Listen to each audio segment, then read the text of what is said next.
زنها به دلیل اینکه به هزار و یک دلیل ممکنه توی زندگی زناشویی دووم بیارن، طاقت بیارن، همیشه نسبت به آقایون بدبینن که ممکنه منو دوست نداشته باشه ولی مجبوره داره با من زندگی میکنه. چون خانوما تو جامعه اجتماعی، تو جهان اجتماعی محدودیت هایی دارن.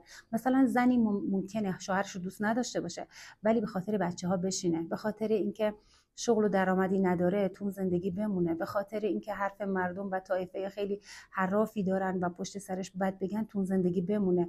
ولی دوستان، آقایون یه قانون دارن: من زنی رو اگه بخوام باهاش زندگی میکنم، اگه نخوام باهاش زندگی نمیکنم.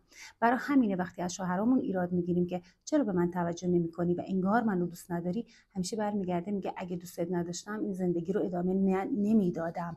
راست میگه، چون واقعا آقایون اونجوری که جهان اجتماعی برای ما خانم‌ها محدودیت هایی داره، برای آقایون نداره. پس اگه تو زندگی مونده، واقعا بدون که دوستت داره.